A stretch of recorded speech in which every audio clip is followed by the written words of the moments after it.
Hello friend, तो जितने बच्चे 24 फरवरी को पेपर देने वाले हैं 12वीं वाले छात्रों के लिए रामबाण वीडियो आ चुका है।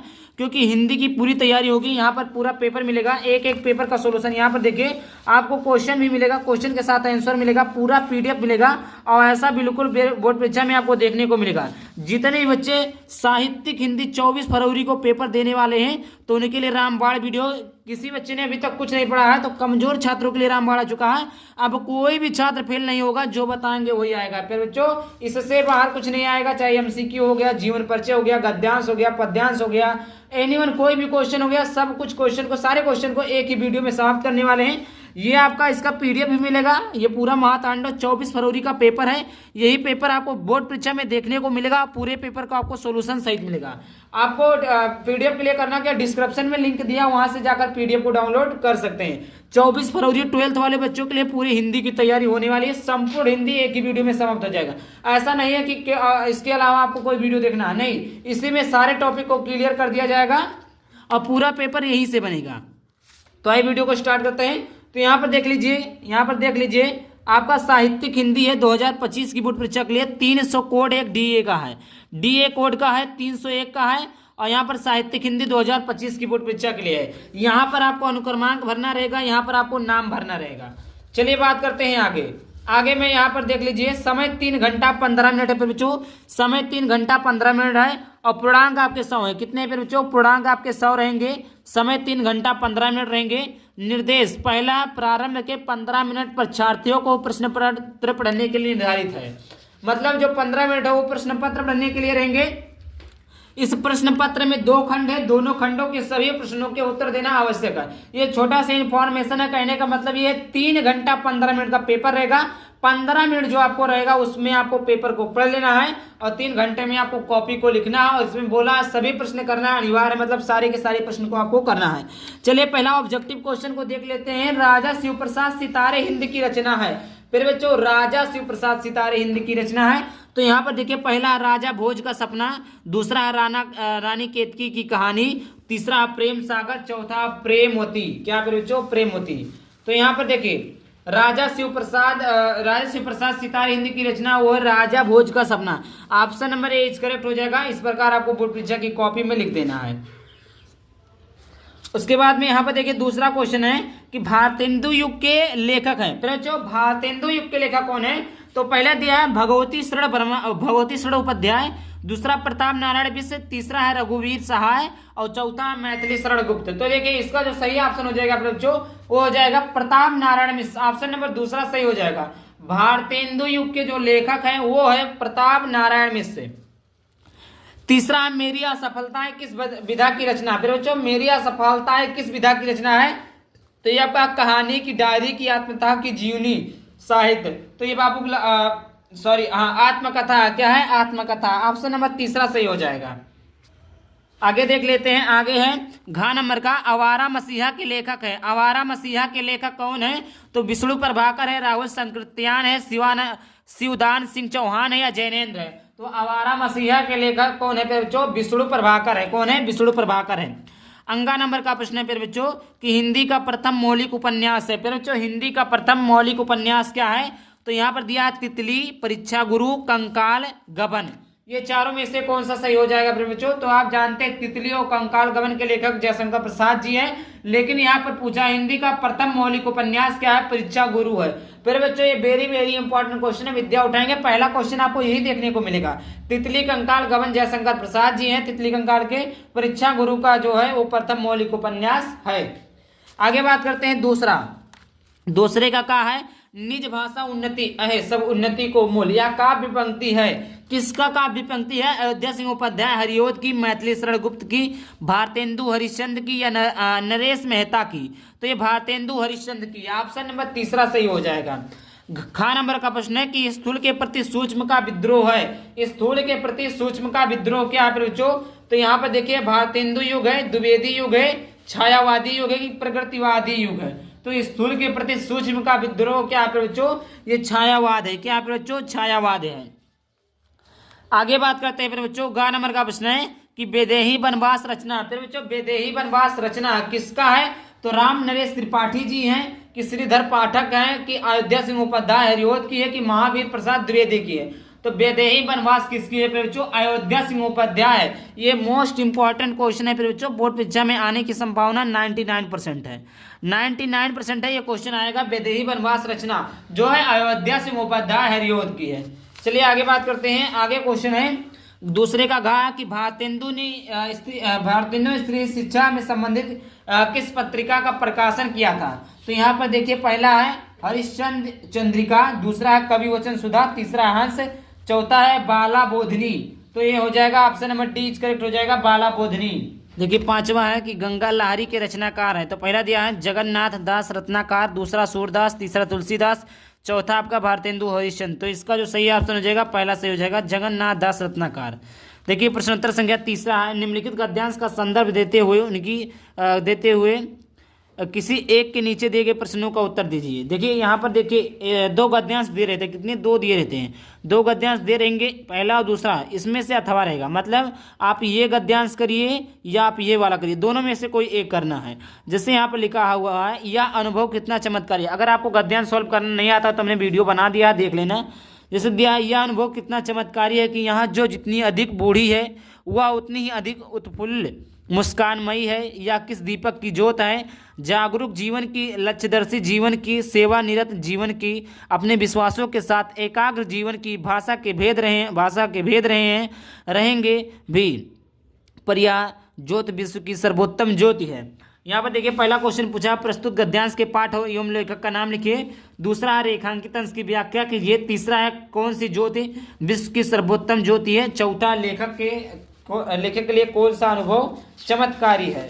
यहाँ पर देखिए 5 क्वेश्चन टोटल रहते हैं, ये आपका 10 नंबर का रहता है, 12 नंबर का रहता है। ये देखिए अब 5वें नंबर का है, जागरूक और लक्ष्यदर्शी शब्दों के अर्थ लिखिए।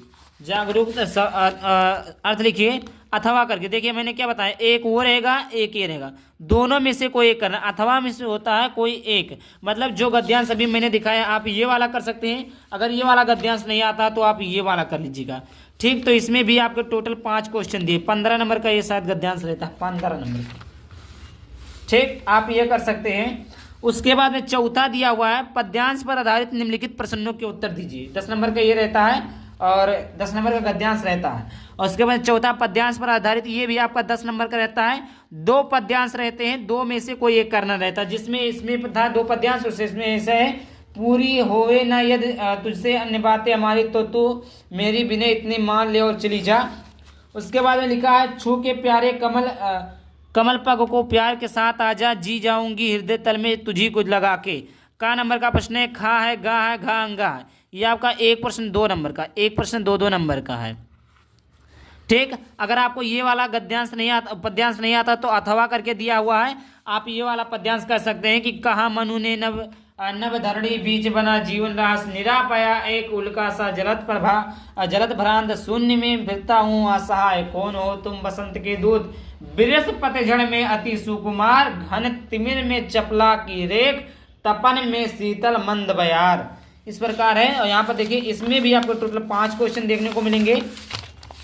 यहाँ पर देखिए पहला है, प्रस्तुत गद्यांश के पाठियों का का नाम, 2 नंबर, रेखांकित अंश की व्याख्या 2 नंबर, मनु किससे अपने जीवन के विषय में बता रहे हैं 2 नंबर, मनु अपने आप को क्या असहाय महसूस कर रहे हैं 2 नंबर, तिमिर और चपला शब्दों के अर्थ लिखिए 2 नंबर।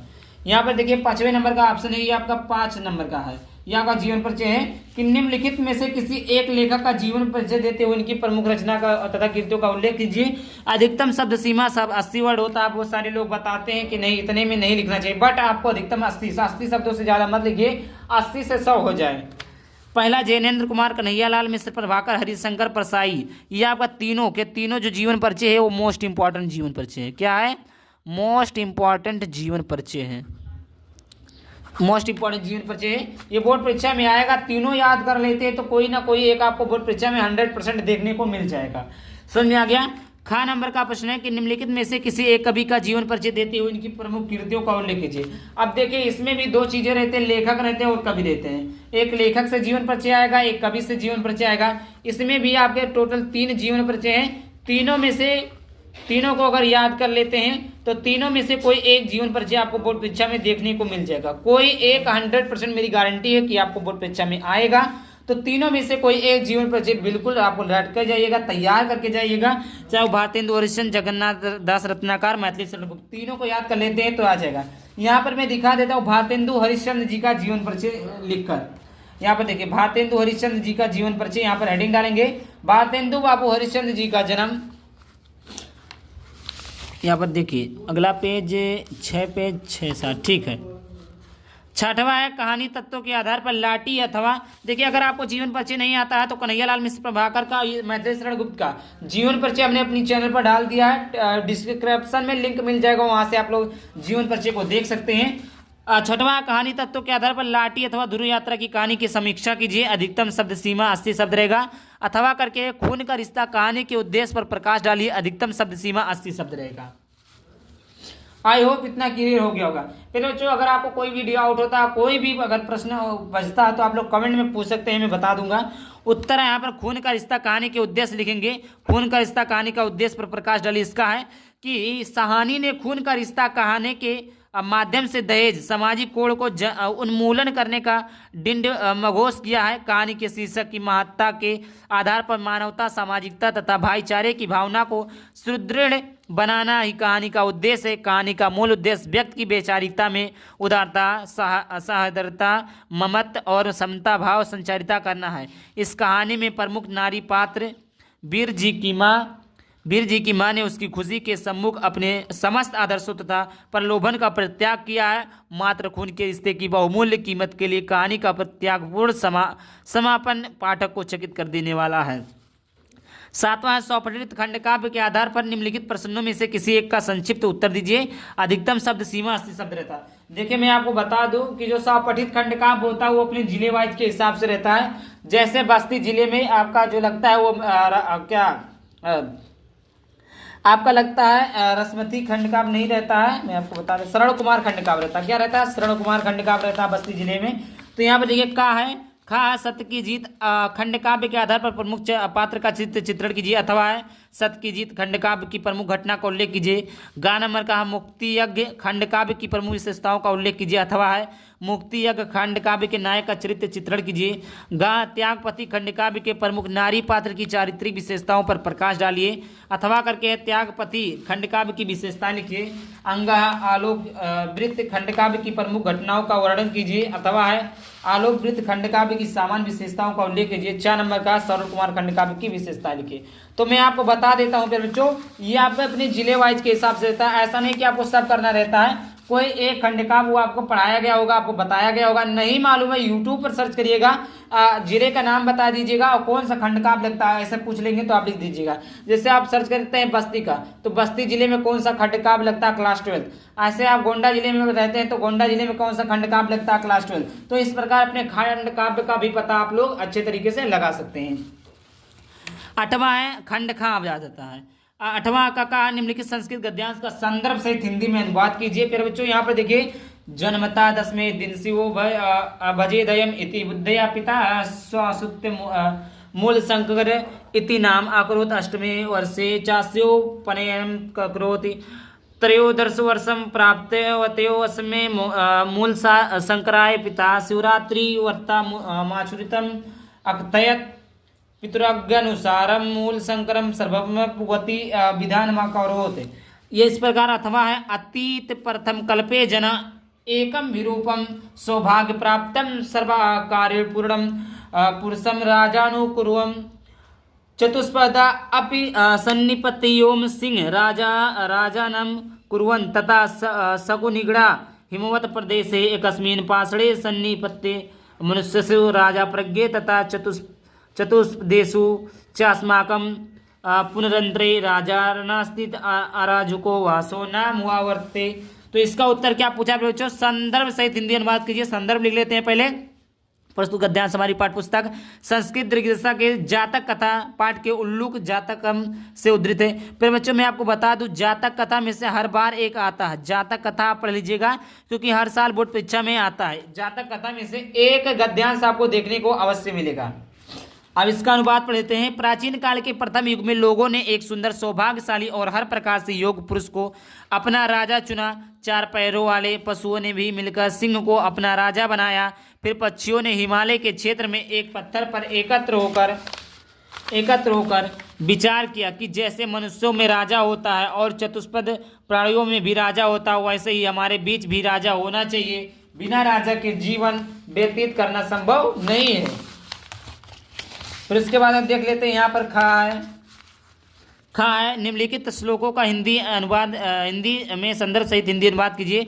उदेत वसविता ताम्र अस्ताम एवा सतमेत चा संपत्तो चा विपत्तो चा महात्मे कुरुता।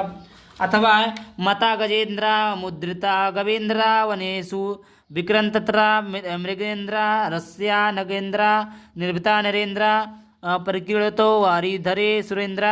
उत्तर लिखेंगे संध्या। प्रस्तुत श्लोक हमारी पाठ्य पुस्तक संस्कृत दिग्दशा के ऋतु वर्णन नामक पाठ्य वर्षा शीर्षक से उद्धृत है। उत्तर लिखेंगे, अनुवाद लिखेंगे। हाथी मस्त हो रहे हैं, साढ़ प्रसन्न हो रहे हैं, शेर वन में अधिक विक्रमशील हो रहे हैं, पर्वत सुंदर हैं, राजा शांत युद्ध के उद्यम से रहित हो गए हैं तथा इंद्र बादलों से खेल रहे हैं। 9वें नंबर का प्रश्न है फिर बच्चों, निम्नलिखित में से किन्हीं 2 प्रश्नों के उत्तर संस्कृत में दीजिए। कहा है वर्षा काले के मत्ता भवंती। उत्तर हो जाएगा, देखिए 2 प्रश्न संस्कृत में उत्तर देना, 2-2 नंबर का आता है। तो वर्षा काले के मत्ता भवंत, वर्षा काले गजा मत्ता भवंती। उसके बाद है दुर्योधन का आसीत। दुर्योधन कौन था? दुर्योधना धृतराष्ट्रीय पुत्र आसीत। दुर्योधन जो था धृतराष्ट्रीय का पुत्र था। ग नंबर कहा मालवीय पुत्र अध्यपनम आरब्धवान। तो मालवीय प्रयागस राज के विद्यालय अध्यापनम आरब्धवान। घा है का भाषा सर्वासाम आर्य भाषणम जननी। उत्तर है संस्कृत भाषा सर्वासाम आर्य भाषणम जननी। 10वें का है शांत अथवा वात्सल रस की परिभाषा लिखकर उसका उदाहरण दीजिए। तो उत्तर हो जाएगा शांत रस की परिभाषा उदाहरण। तो परिभाषा हो जाएगा शांत रस वह रस है जो वैराग्य, शांति और आत्म तृप्ति के भाव से ओतप्रोत होता है। इसका स्थायी भाव सम है। शांत रस का स्थायी भाव सम है। उदाहरण है निष्काम कर्मयोगी भव, जीवन को उन्नत कर शांत रस में रम जाओ, दुख सब हो दूर कर। खा नंबर का अनुप्रास अथवा अतिशयोक्त अलंकार की परिभाषा उदाहरण सहित लिखिए। उत्तर हो जाएगा अनुप्रास अलंकार की परिभाषा उदाहरण। अब देखते हैं अलंकार रस की परिभाषा क्या होती है। तो काव्य में अनुप्रास अलंकार की परिभाषा, काव्य में जब एक ही वर्ण या ध्वनि का बार बार प्रयोग होता है तो अनुप्रास अलंकार कहलाता है। यह ध्वनि के माधुर्य को बढ़ाता है। उदाहरण है चंचल चपल चमक चकचका चौधी, चमचम चमके चंद्र किरण झिलमिली। उसके बाद गा सवैया अथवा 12वें छंद की परिभाषा उदाहरण से समझाइए। तो 12वें छंद की परिभाषा है 12वें में 4 चरण होते हैं। पहले और तीसरे चरण में 12-12 मात्राएं और दूसरे चौथे चरण में 7-7 मात्राएं होती। सम चरण पहले और तीसरे चरण के अंत में जगड़ लघु गुरु लघु यदि होती है। उदाहरण है रामचरित मानस या सागर गंभीर है, ज्ञान का खजाना इसमें अपार छिपा है, जो कोई पढ़ेगा इसको सब दुख उसका मिटेगा, भक्ति का सागर है यह इसमें सब कुछ मिलता है। 11 नंबर का प्रश्न है निम्नलिखित में से किसी एक विषय पर निबंध लिखिए। एक विषय पर आपको निबंध लिख लेना है। चलिए मैं आपको दिखवा देता हूँ निबंध भी आपको कैसे लिखना है। मेरे प्रिय खेल, शिक्षा का महत्व, भ्रष्टाचार कारण और निवारण, सदा जीवन उच्च विचार। मैं आपको बता दूं कि अगर आपको निबंध लिखना नहीं आता तो आप यूट्यूब पर जाएंगे, सर्च करेंगे निबंध कैसे लिखें। ये जब लिखेंगे और आप लिख देंगे by Anmol academy 33, by Anmol academy 33, ये आप लिख देंगे तो मेरा ही वीडियो सबसे ऊपर आपको देखने को मिल जाएगा। तो यहाँ पर मैं शिक्षा का महत्व पर निबंध लिख लेना, ये इम्पोर्टेंट है। शिक्षा जीवन का वह आधार है जिस पर व्यक्ति और समाज दोनों का विकास निर्भर है। ये सारी चीज़ें हमने पढ़ा दिया। डिस्क्रिप्शन में सब कुछ जितना है सब कुछ लिंक मिल जाएगा। वैसे आप लोग कोई भी टॉपिक सर्च करते हैं यूट्यूब पर बाई अनमोल एकेडमी 33 लिख देंगे तो मेरा ये वीडियो आपको देखने को मिल जाएगा। 12 नंबर का हये का संधि विच्छेद। हये का संधि विच्छेद क्या है? हरे प्लस ए, हर प्लस ए, हरे प्लस ए, हर प्लस ए। तो इसका ऑप्शन नंबर पहला सही हो जाएगा।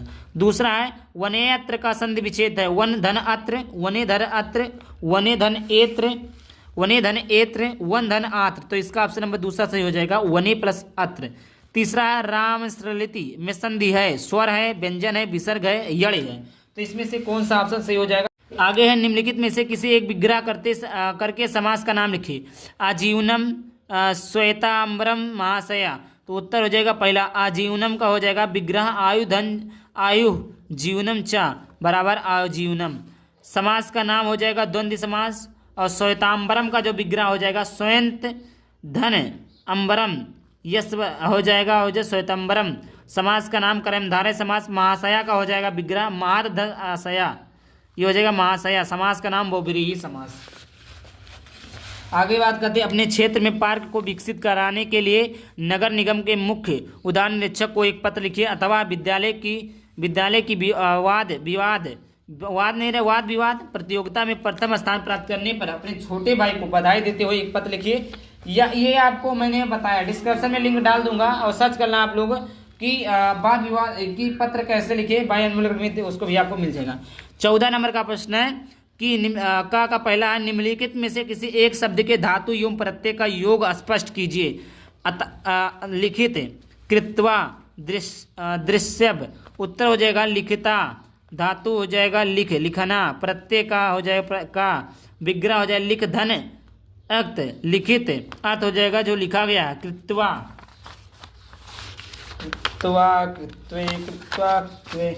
धातु क्री करना, प्रत्यय तवा, विग्रह कृधन तवा, कृत्वा अर्थ करके, दृष्ट भया, इसका धातु हो जाएगा दृश्य देखना, प्रत्यय हो जाएगा तयप, विग्रह हो जाएगा दृश्य धन तयप, दृश्य अर्थ हो जाएगा जिसे देखा जाना चाहिए।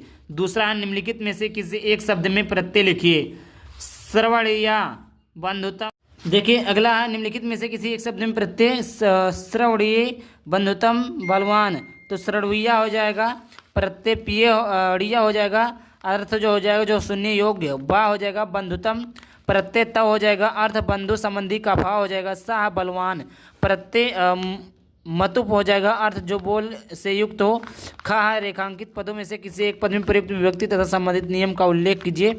ग्रह प्रतिगच्छ हो जाएगा। दूसरा है रामेण सा सीता वनम अगच्छत हो जाएगा। तीसरा है अग्नि स्वाहा, उत्तर हो जाएगा स्वयंवर। ये आपका पूरा पेपर था, इसका पीडीएफ चाहिए तो बता दिया हूँ, आप डिस्क्रिप्शन में दिया है, वहाँ से आप लोग पीडीएफ ले सकते हैं। आई होप वीडियो पसंद है, वीडियो को लाइक कर देना, चैनल पर पहली बार चैनल को सब्सक्राइब कर देना, लाइक कर देना। चलिए मिलते हैं किसी नए वीडियो से टॉपिक के साथ, थैंक यू, जय हिंद, जय भारत, वंदे मातरम।